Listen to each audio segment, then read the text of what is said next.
Om Swastiastu. Om Swastiastu. Selamat siang dan adik-adik sekalian. Selamat siang, Bapak. Selamat siang, Bapak. Nah, di sini, apakah semua sudah hadir? Sudah, Pak. Jadi kita absen dulu ya, dimulai dari absen pertama. Krisna.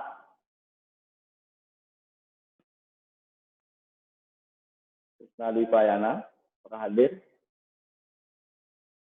Hadir. Oke, terima kasih. Lanjutnya, Sanjaya. Sanjaya hadir, Pak. Sanjaya videonya. Hadir, Pak. Loh. Ya, lanjut. Kita ke Andika. Hadir. Mantap. Lanjut. Baik, sebelum kita memulai pembelajaran pada siang hari ini, mari kita berdoa. Nah, siapa yang mau memimpin doa pada siang hari ini?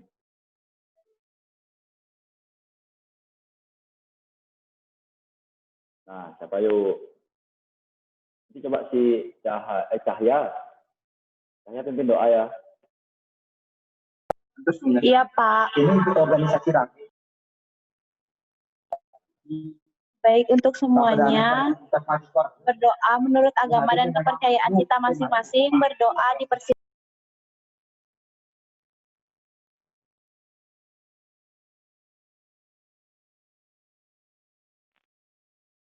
berdoa dapat diakhiri. Baik, terima kasih Cahya. Nah, sebelum kita masuk ke materi, mari kita mendengarkan lagu Indonesia Raya terlebih dahulu.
Ada yang tahu nggak kenapa sih kita tuh harus sering-sering mendengarkan lagu Indonesia Raya?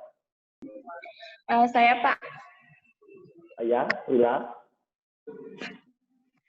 Untuk meningkatkan rasa nasionalis pada diri kita. Mungkin gitu, Pak. Oke, makasih Rila. Ya, betul sekali ya. Tepat sekali apa yang dikatakan oleh Rila untuk menambahkan rasa nasionalis kepada di dalam diri kita sendiri. Nah, kalau bukan kita, siapa lagi? Oke, kita ke materi. Kita langsung masuk ke materi aja.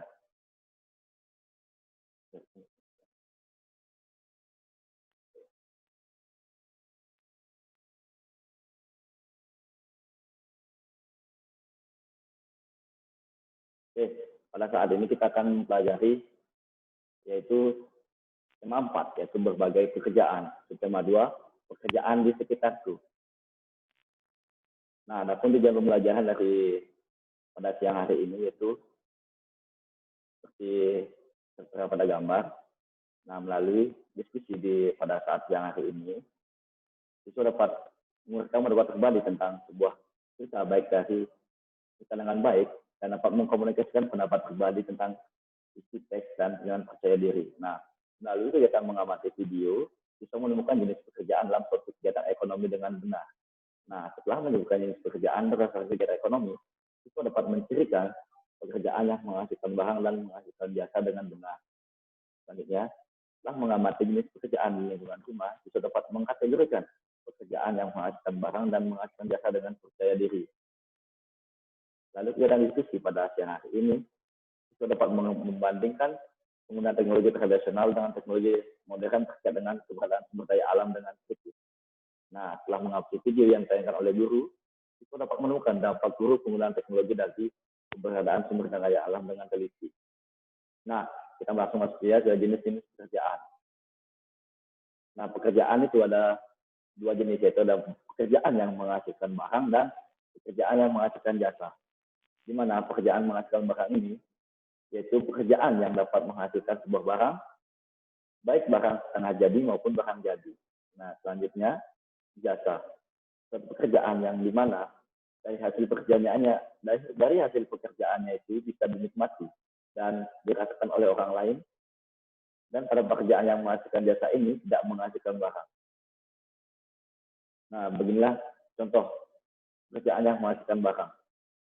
Yang pertama itu ada nelayan. Nelayan itu menghasilkan apa? Ikan, Pak. Ikan. Petani menghasilkan apa? Beras. Nah, kalau tukang jahit? Pakaian. Mantap. Berikut pekerjaan yang menghasilkan jasa. Nah, dokter. Kenapa dokter bisa menghasilkan jasa? Karena dokter mengobati orang sakit. Ya, betul ya. Dan kenapa pemadam kebakaran bisa disebut menghasilkan jasa? Yuk, ada yang tahu? Karena berjasa dalam memadamkan bencana kebakaran. Oke, tepat ya. Yang terakhir, kenapa sih guru bisa dibilang menghasilkan jasa? Karena membuat kita pintar, Pak. Oke, untuk lebih jelasnya lagi, mari kita simak video berikut. Kegiatan ekonomi. Apa yang dimaksud dengan kegiatan ekonomi? Kegiatan ekonomi adalah suatu kegiatan yang dilakukan manusia untuk memenuhi kebutuhannya. Ada berbagai macam kegiatan ekonomi di sekitar kita. Apa sajakah itu? Kita akan belajar macam-macam kegiatan ekonomi. Yang pertama, ada kegiatan ekonomi yang disebut dengan produksi, distribusi, dan konsumsi. Kegiatan produksi merupakan kegiatan menghasilkan barang atau jasa untuk memenuhi kebutuhan. Orang yang melakukan kegiatan produksi disebut dengan produsen. Kegiatan produksi juga merupakan kegiatan mengubah bahan baku menjadi bahan jadi, siap dipakai atau dikonsumsi. Ada jenis pekerjaan di bidang produksi barang. Mari kita simak bersama-sama apa sajakah jenis-jenis pekerjaan yang berhubungan dengan bidang produksi barang. Yang pertama ada petani. Petani bekerja di sawah yang ada di dataran rendah. Petani berkaitan dengan proses menghasilkan beras, mulai dari menyiapkan benih, padi, kemudian menanam padi, merawat tanaman padi hingga memanen padi. Hal ini berkaitan dengan kegiatan produksi. Selain petani padi, juga ada petani teh atau kita sebut juga dengan pemetik teh. Pemetik teh bekerja di kebun teh dataran tinggi. Pemetik teh juga berkaitan dengan proses menghasilkan teh. Kemudian ada pembuat mebel. Pembuat mebel bekerja di perusahaan mebel ataupun di rumah mereka masing-masing. Mereka melakukan kegiatan produksi, mengubah kayu menjadi meja, kursi, almari, dan mebel lainnya. Kemudian ada penjahit, mereka bekerja di pabrik konveksi atau pabrik pakaian ataupun di rumah mereka. Mereka memproduksi pakaian yang kita gunakan sehari-hari. Ada juga pembuat batu bata yang berkaitan dengan kegiatan produksi. Mereka mengolah bahan baku batu bata menjadi batu bata. Pembuat roti juga berkaitan dengan bidang produksi. Pembuat roti atau biasa kita sebut juga koki mengubah bahan baku roti menjadi roti yang biasa kita makan sehari-hari. Selanjutnya kita belajar kegiatan distribusi. Kegiatan distribusi adalah kegiatan menyalurkan barang dari produsen ke konsumen. Orang yang menyalurkan barang dari produsen ke konsumen disebut dengan distributor. Ada berbagai jenis pekerjaan berkaitan dengan bidang distribusi, yaitu kurir paket barang. Kurir paket barang dan tukang pos bekerja di bidang distribusi barang. Mereka mengantar barang dari produsen ke konsumen agar konsumen dapat menggunakan barang tersebut. Kemudian ada juga kegiatan konsumsi, yaitu kegiatan menghabiskan atau menggunakan barang atau jasa untuk memenuhi kebutuhan. Orang yang melakukan kegiatan konsumsi disebut dengan konsumen. Ketika kalian berbelanja ke Alfamart, ke Indomaret, ataupun di mall, shopping center lainnya, maka kalian merupakan konsumen. Kalian sedang melakukan kegiatan konsumsi. Selain itu, ada juga beberapa pekerjaan yang menghasilkan jasa. Apa itu pekerjaan menghasilkan jasa? Pekerjaan menghasilkan jasa adalah pekerjaan yang menghasilkan jasa dan pelayanan yang bisa dinikmati oleh orang lain. Apa sajakah pekerjaan yang menghasilkan jasa? Yang pertama adalah guru. Guru tugasnya mengajar murid-murid untuk bekal di kehidupan nanti. Ada juga petugas kebersihan, bertugas untuk membersihkan tempat agar nyaman untuk ditempati. Petugas kebersihan biasanya bekerja di kantor ataupun di sekolah dan tempat-tempat umum lainnya. Ada juga dokter untuk mengobati orang-orang yang sakit di rumah sakit. Polisi juga bergerak di bidang jasa. Mereka mengatur lalu lintas agar pengendara tertib, terhindar dari pelanggaran lalu lintas dan tidak membuat kemacetan. Ada juga sopir, bekerja di bidang jasa. Pekerjaannya adalah mengantar penumpang sampai tujuan. Pekerjaan yang menghasilkan jasa seperti guru, petugas kebersihan, dokter, polisi, maupun sopir. Selain itu, kalian juga bisa menemukan berbagai pekerjaan lain yang menghasilkan jasa. Nah, sampai di sini dulu penjelasan Miss Santika. Nah, seperti itulah tadi beberapa penjelasan mengenai barang dan pekerjaan yang menghasilkan barang dan jasa. Selanjutnya,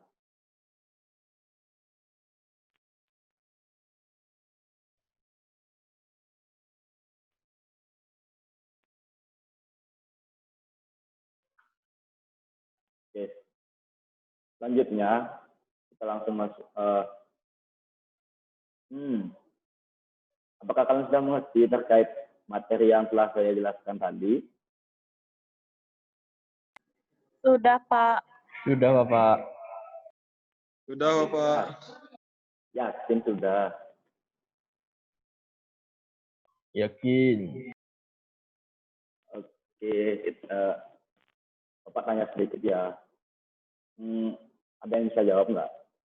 Apa sih yang dimaksud dengan pekerjaan yang menghasilkan barang?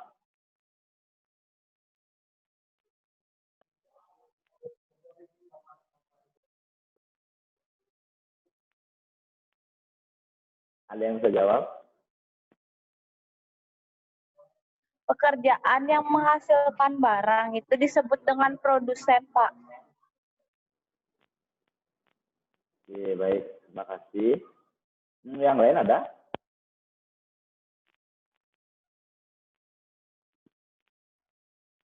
Next ya, selanjutnya. Pertanyaan selanjutnya. Apa sih apa yang dimaksud dengan jenis pekerjaan yang menghasilkan jasa?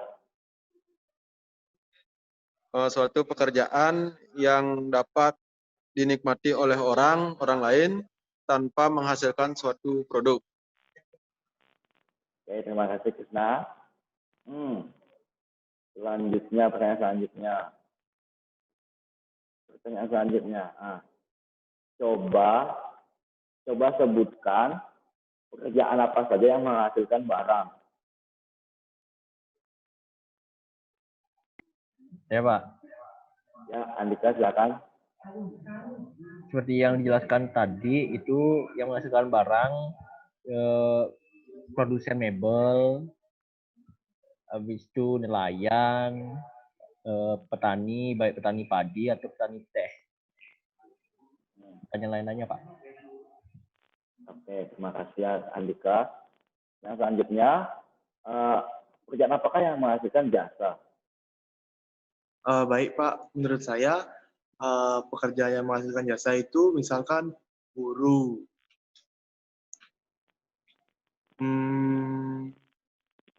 supir, lagi pegawai Pak.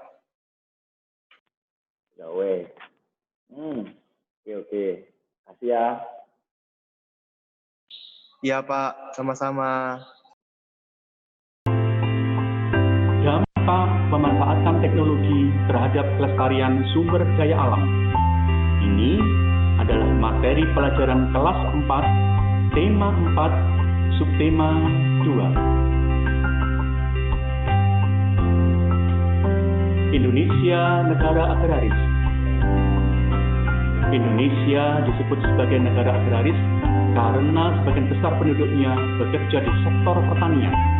Mayoritas petani di negara kita bercocok tanam padi dan tanaman palawija lainnya, seperti jagung, kedelai, singkong, kacang tanah, dan lain-lain. Para petani tersebar di hampir seluruh wilayah Indonesia yang terbentang dari Sabang sampai Merauke. Sebagian besar petani di Indonesia masih menggunakan peralatan tradisional. Hanya sebagian kecil saja yang sudah menggunakan peralatan modern.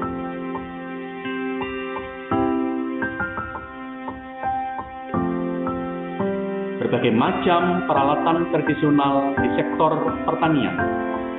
1. Pacul atau cangkul. 2. Garu tanah. 3. Arit atau sabit. 4. Luku atau bajak sawah. 5. Alat semprot pertanian. 6. Ani-ani atau ketam. 7. Gerejak atau gebetan. 8. Penancap atau penanam benih atau nama lainnya taju.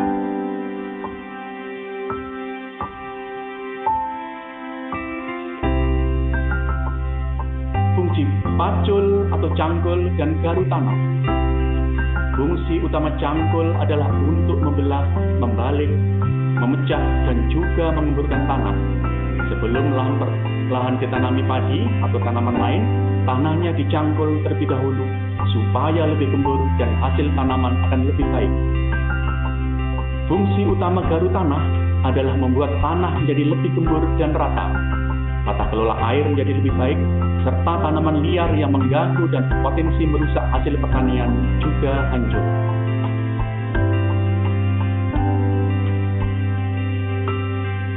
Fungsi sabit dan luku atau bajak sawah. Sabit digunakan oleh petani untuk memotong tanaman. Cara kerjanya, tangan kanan kita gunakan untuk memegang sabit, sedangkan tangan kiri untuk memegang tanaman yang akan kita potong. Sedangkan fungsi luku atau bajak sawah adalah sebuah alat yang ditarik oleh sapi atau kerbau. Luku atau bajak sawah berfungsi mengemburkan tanah serta bermanfaat untuk membersihkan gulma atau rumput liar agar tanaman pertanian kita tumbuh subur.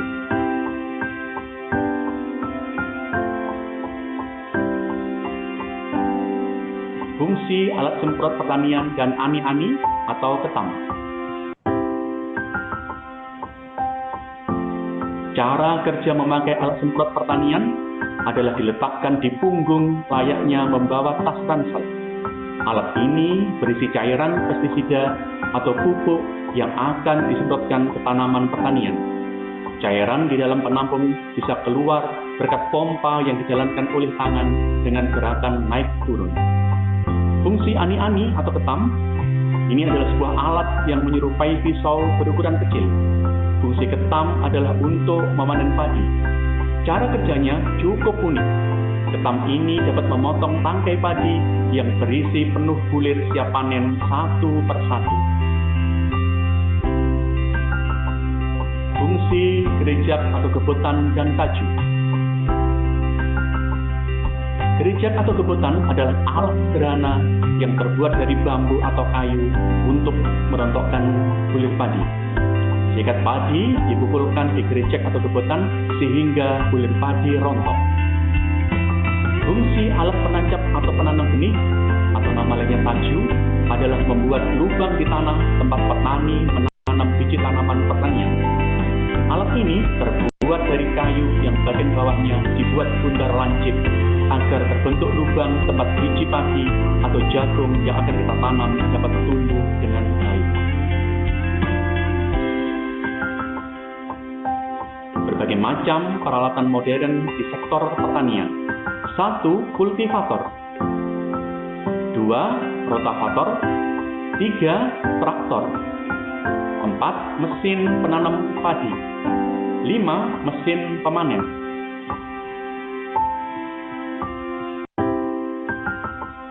Fungsi kultivator dan rotavator.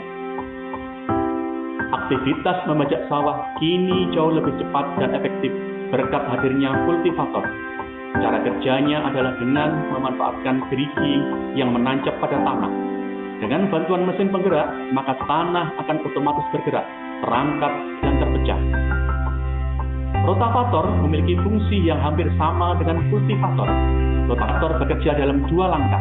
Langkah pertama, membolak-balikkan tanah, dan langkah yang kedua, merapikan sekaligus memusnahkan tanaman liar yang mengganggu lahan pertanian. Fungsi traktor dan mesin penanam padi. Traktor adalah salah satu mesin utama yang diandalkan para petani untuk membajak sawah atau mengolah lahan pertanian. Traktor menggunakan bahan bakar solar atau bensin. Mesin penanam padi berfungsi menggantikan tugas petani menanam padi secara otomatis. Mesin ini cukup dioperasionalkan oleh 1 orang saja. Namun, tidak semua tanaman palawija dapat ditanam menggunakan mesin ini, yaitu hanya bisa untuk menanam padi, jagung, dan kentang saja. Fungsi mesin pemanen. Seperti layaknya mesin penanam padi, mesin pemanen. Baik, itulah tadi penyampaian video terkait beberapa teknologi dilakukan di bidang barang dan jasa. Nah, untuk lebih jelasnya, silakan adik-adik sekalian mencari tahu lebih dalam lagi terkait materi ini di Google, di buku, atau dimanapun itu kalian, karena zaman sekarang sudah lebih canggih lagi. Seperti itu. Oke, nah, karena pembelajaran telah usai, mari kita tutup dengan doa. Nah, silakan Andika tutup dengan doa. Baik, sebelum kita mengakhiri pembelajaran pada hari ini, mari kita berdoa sesuai agama dan kepercayaan masing-masing. Berdoa dimulai.